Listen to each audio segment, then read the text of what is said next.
informasi dari tukang servisnya, arang yang diganti sama ngebubut kolektor.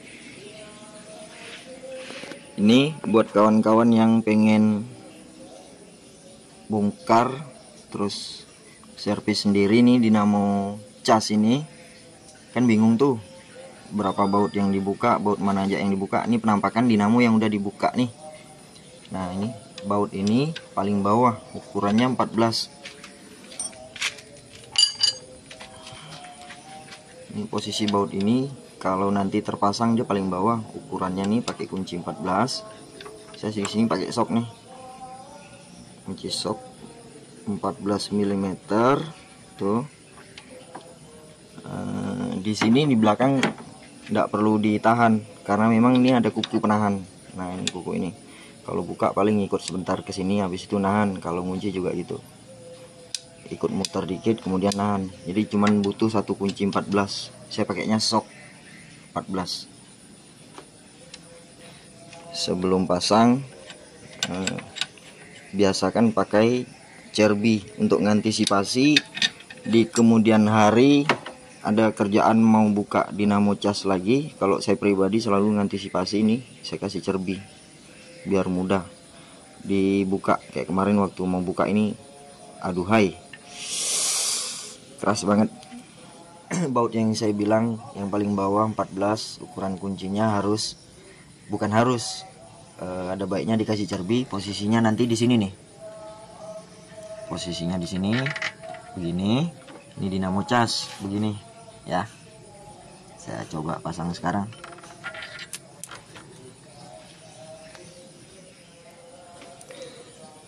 Cara pasangnya ini, yang dua ini di bawah ketemu tadi baut panjang, yang ini di atas.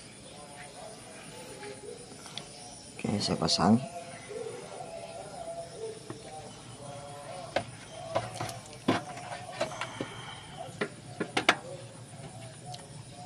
Waktu mengeluarkan atau waktu masukkan ini alternator, hati-hati kebentur sama sensor ini nih.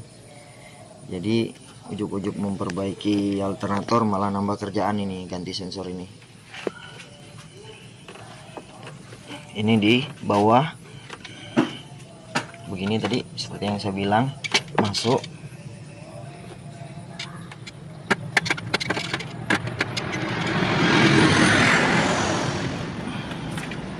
Bautnya kan ini besar nih, lubangnya presisi. Buat memastikan lubangnya udah center belum antara lubang alternator dengan lubang bracket di mesin, saya pakai obeng. Saya coba pakai obeng dulu begini buat meluruskan lubang.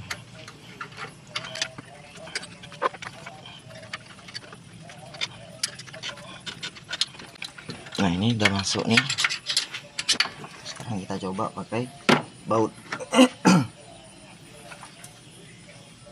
Bautnya kalau kawan-kawan pengen lihat posisinya di bawah, saya coba, mudah-mudahan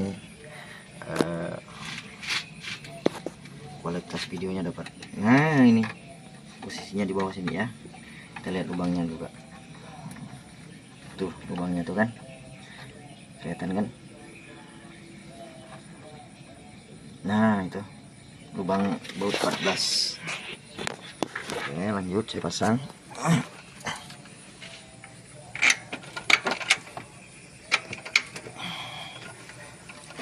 Karena udah masuk satu sisi bagian depan, tertolong, tinggal di main-mainin ya. Mainin dikit.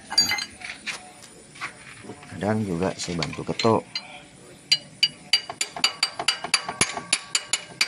Nah, kalau kedengaran bunyi keras gitu, stop. Cari lagi celahnya nih.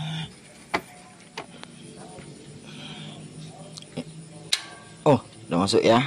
Ya, tinggal saya pasang mur yang saya maksud tadi, yang kita tidak perlu nahan pakai kunci di sisi belakang karena murnya ada kuku. Ini kukunya nih, tidak perlu repot. Posisinya di belakang sini.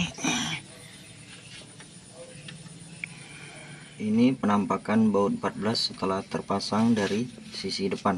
Nah, ini kan puli, 14. Ini adalah penampakan mur dari sisi belakang yang saya bilang kukunya punya penahan sendiri ini. Nah tuh, dan ini murnya, makanya kalau kita buka atau kita ngunci, kuku yang ini sudah otomatis nahan, tidak perlu pakai 2 kunci, cukup 1 kunci 14 di depan. Langkah selanjutnya adalah pasang adjuster atau penyetel ke mesin sini dia. Nah ini bautnya, ini baut 12 nih, pakai kunci 12 buat buka atau buat pasang.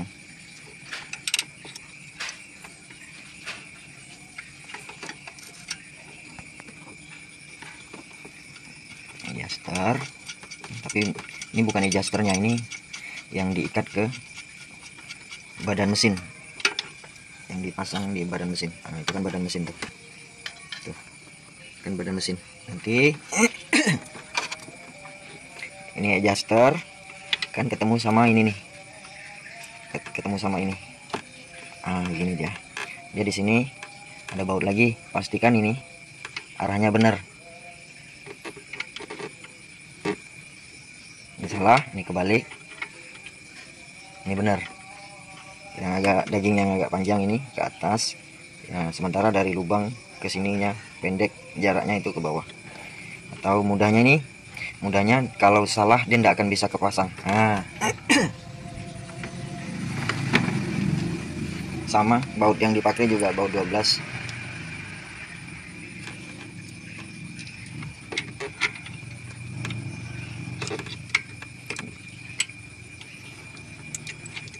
Yang di sini jangan dikencengin dulu tadi waktu masang, jadi ini bisa main.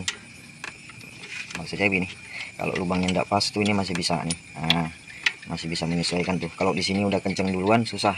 Main tadi saya cuman cantum dulu, baru pasang ini. Langkah selanjutnya adalah masang drive bell. Ada orang bilang fan bell, V-bell. Kalau saya lebih, kecenderungan saya itu lebih enak bilangnya ini drive bell, sabuk penggerak. Sebelum masang pastikan di puli-puli yang lain sudah terpasang dengan benar, gigi-giginya pastikan sudah terpasang dengan benar. Puli bawah juga nih, puli utama diraba pakai tangan kemudian dipasang.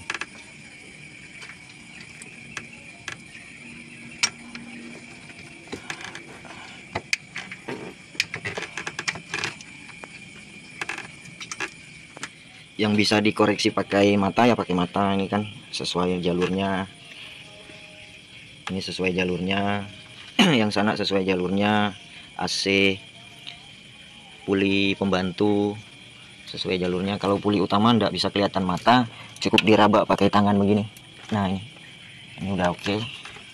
Tuh, kelihatan sudah rapi nih masuknya di puli utama drive bellnya.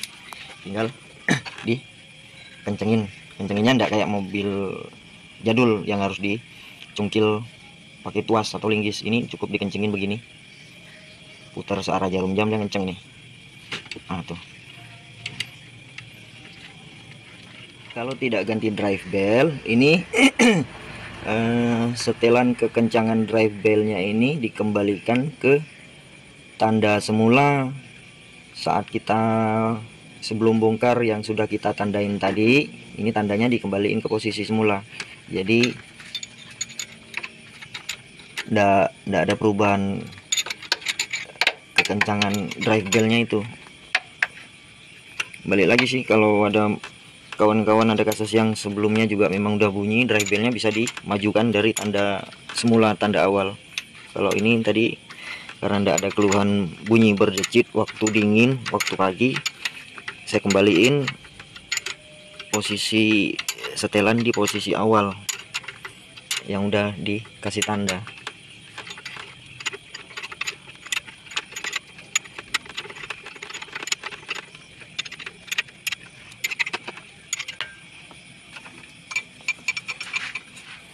Ini tanda yang saya bikin sebelum dibuka nih kan, tandanya nih saya ketok. Ketoknya harus pakai obeng yang boleh diketok buntutnya di bagian sini, bebas sih. Kalau saya mudah di bagian sini sejajar dengan ini, dengan besi ini. Kenapa ketok, kenapa enggak dicoret spidol ya? Takut kehapus kalau spidol atau kapur. Kalau di sini kan enggak akan kapus. Kesenggol tangan enggak akan kapus.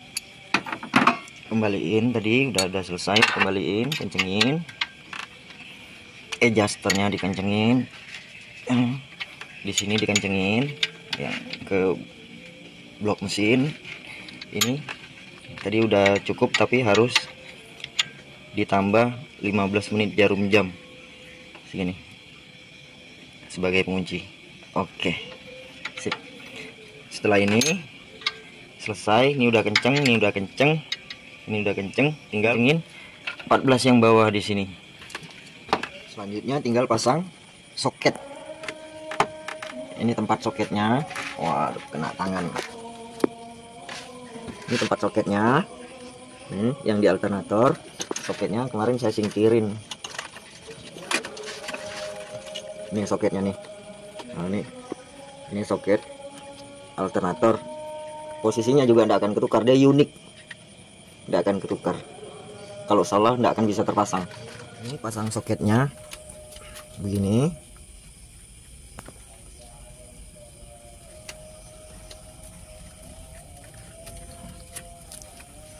Tekan sampai terdengar bunyi klik. Nah, ini yang kadang sepele tapi mematikan kalau tidak kedengaran bunyi klik. Waduh. Selanjutnya pasang kabel plus output sumber daya, output hasil tegangan setruman pengisian. Ini output ke plus aki, tapi tidak langsung ke plus, ngelewatin fusible link. Tinggal pasang. Langkah terakhir adalah pasang kabel minus aki.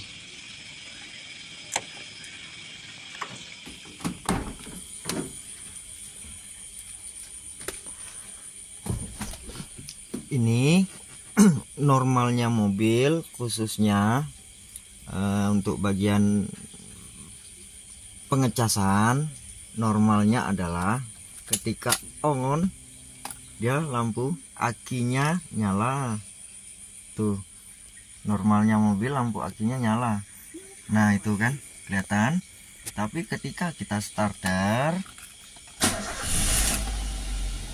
dia harus mati, termasuk lampu oli juga. Maksud saya termasuk lampu indikator oli juga harus mati, harus padam. Lampu aki juga harus padam. Tuh, normalnya kendaraan harusnya seperti ini, dengan RPM hampir 1900-an. Yang dikeluhkan owner sudah beres, saya bantu ya, bukan saya cuman bantu ngelepasin dinamo cas, bantu pasang, ownernya ngantar sendiri ke tukang servis ya. Ini tadi dinamo semua udah beres terpasang, baut, soket, kabel, termasuk kabel-kabel aki semua udah terpasang dengan rapi, dengan kokoh. Saya pengen enggak dengan kata-kata saya pengen dengan alat yang valid. Kalau meraba-raba kan kurang elok. Saya dengan alat ukur, dan enggak cukup satu alat ukur, saya pengen dengan 3 alat ukur. Ini AVO analog nih, kadang kawan juga ada yang bilang pakai AVO analog. Ini yang digital 12 kan, makanya agak susah kan. Si A bilang pakai alat ini cukup, si B bilang pakai alat itu cukup. Saya pakai 3 alat selain multitester digital, multitester analog. Ini baterai tester merek Autul. Fiturnya macam-macam nih, buat kondisi aki, beban cranking, kemudian nanti grafik pengisian alternator, grafik pengisian dinamo cas nanti juga bisa ditampilkan. Yang paling pertama pengen saya cek nih aki dulu nih. Jadi udah, ini 12, yang sini operasi dikit 14 lebih tuh. Iya, bener ya cara saya baca ya, 14 lebih itu ya. Kan? Ini di skala 50 kan. 10, 11, 12, 13, 14 lebih kan tuh, 15 malahan.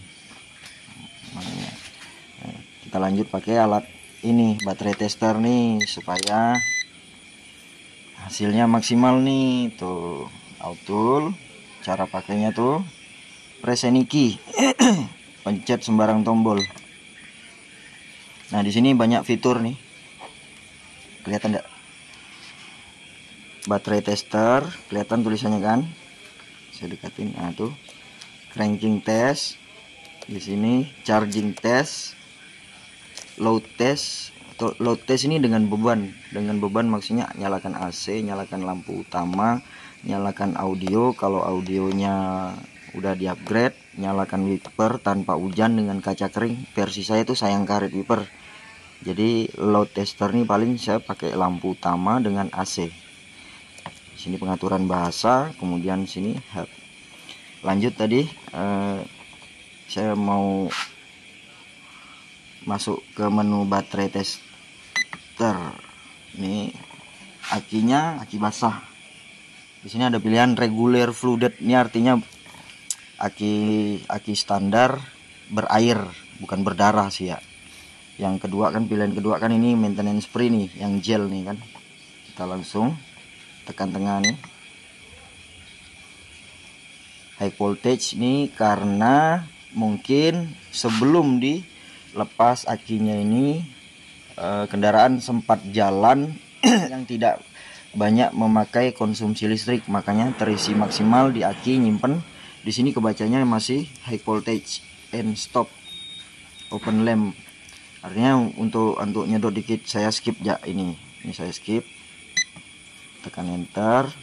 Di sini tinggal milih nih, saya pilih yang produksi Jepang nih, pencet enter. Nah itu tinggal pilih spek aki itu. Kalau di sini sih fisik akinya ini NS60 nih, besar. Coba kita cari, sesuaikan NS60, geser ke kanan. Ini NS60. S itu menandakan dia terminalnya, kepala akinya ini besar. Kalau sementara ini tidak ada di alat, tidak ada untuk yang tidak S, sama aja lah, yang penting ampernya sama untuk aki ini. Kita pilih. Nah di sini langsung tampil hasil resume, hasil pengukuran versi alat, bukan versi saya yang ngoceh. Ini versi alat. Alatnya sudah tervalidasi, sudah teruji. Tegangannya 12. Ya ini benar. Ini benar 12. Tapi tidak menampilkan koma. Kalau di sini ditampilkan detil nih, 12,86. Sementara alat ukur yang analog 15. Kan gimana? Setuju enggak kawan-kawan? Jangan pernah percaya satu alat ukur. Setuju enggak? Kita sepakati dulu. Pakai 2 atau 3 alat ukur. Ini dunia akademi selalu seperti itu. Oh, kayak orang akademisi saya, tapi memang harus begitulah. Tegangan 12,86. Baterai energinya 100%. Mantap kan? Baterai energi 100%. Lifetime-nya 100%.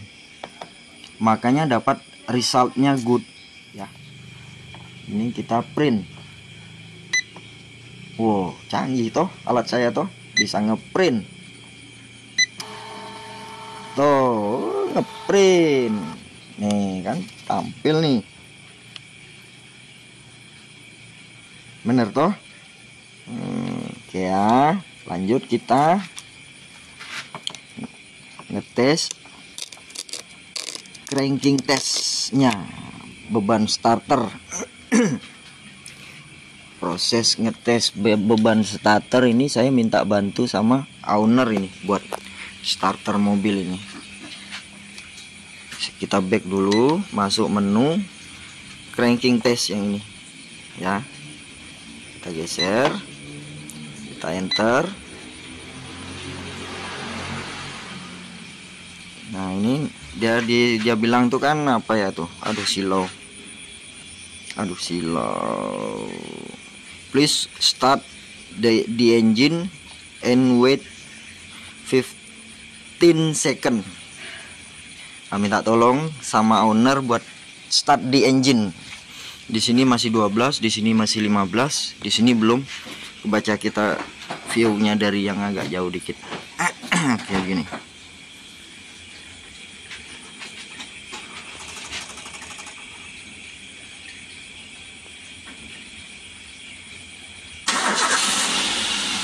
Tuh, alat ukur yang ini tadi turunnya menjadi 11. Kalau yang ini saya tidak perhatikan. Di sini, nah ini, di sini lagi-lagi alat ini yang bantu, bukan saya yang ngoceh, tapi alatnya menampilkan data. Tuh, current voltage-nya 14, minimum voltage-nya 1120. Terus yang paling bawah minimum value-nya 9,6.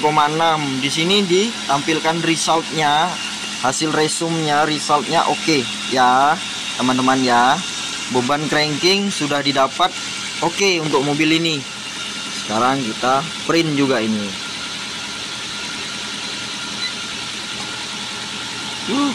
Canggih kan teman-teman, bisa ngeprint loh tuh ya. Kita cabut, ini ambil,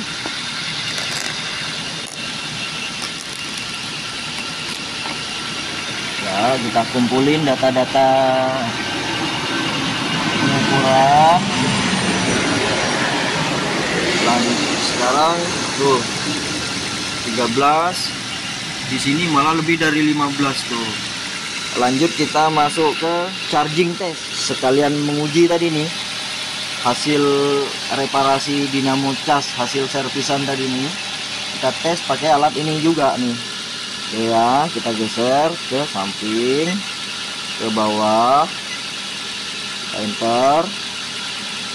Dia suruh wait until 15 second. Pada kenyataannya kan saya ngoceh aja udah lebih dari 15 detik. Saya langsung oke kan di sini.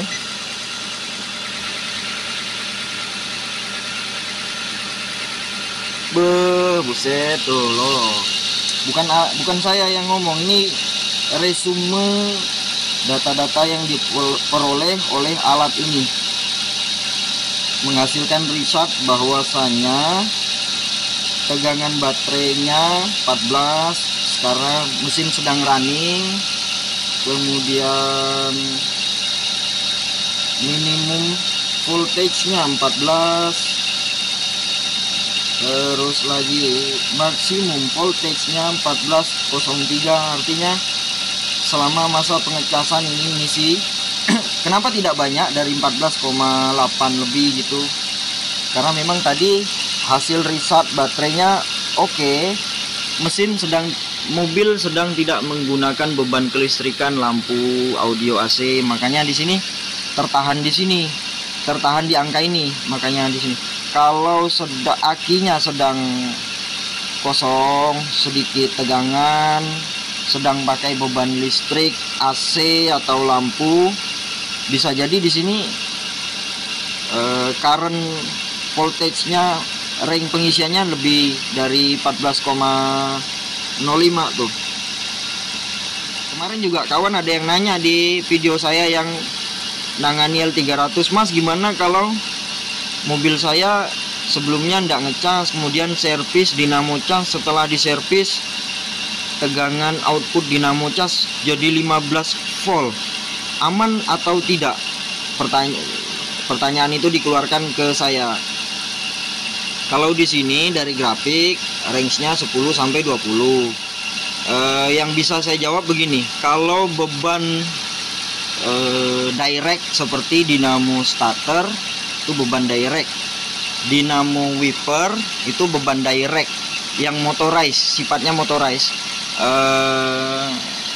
Dinamo starter, dinamo wiper, dinamo air wiper dinamo kipas radiator itu beban direct saya rasa dijejalin pakai 15 volt dia masih safe, masih aman. Tapi yang menjadi pertanyaan kita bersama-sama, mobil yang sekarang orang bilang sudah ECU, sudah injeksi, sudah common rail, itu kan dilengkapi dengan elektronik control unit, ECU, atau yang paling mudah disebut komputer. Komputer itu bekerja dengan tegangan tetap. Komponen di dalam itu VCC 5 DC volt. Memang difilter 12 masuk, difilter, diturunkan, step down jadi VCC, voltage constant circuit 5 volt. Itu komponen elektronika. Oke lah, di situ mungkin dilengkapi dengan filter tegangan. Tapi yang jadi perkara, apakah alat-alat tambahan lain seperti head unit audio itu kan sekarang udah banyak yang Android TV di dalam unit mobil ini kan. Apakah itu sanggup dengan tegangan 15 volt? Saya tidak berani menjawab, cuman motor saya pernah rusak lampunya gara-gara tegangan 15 volt, lampu LED motor loh. Itu juga dengan catatan kan, nggak bisa apple to apple lah. Bicara hal seperti ini nggak bisa apple to apple ya. Bahkan sekalipun dengan unit yang sama persis, unit kembar sama persis, traffic pemakaian sama persis, nggak bisa apple to apple ya teman-teman ya. Jadi kira-kira seperti itu dari saya tadi. Untuk load testnya saya nggak ngetes ya teman-teman ya. Saya pikir dengan tegangan input dari alternator nginputkan ke aki segini, saya kira udah cukup lah ya. Mobil ini juga kemarin saya sempat ngelirik-ngelirik ke dalam tanpa beban kelistrikan yang aneh-aneh lah. Katakan audio yang di-upgrade, katakan lampu yang di-upgrade. Mobil ini sepertinya tidak. Paling mudah saya lihat di sini, lampu utama masih lampu halogen. Bahkan fog lamp masih bentuk plastik bulat, belum dipasang fog lamp. Jadi saya tidak ngetes load ya, tidak ngetes beban ya teman-teman ya. Saya kira cukuplah.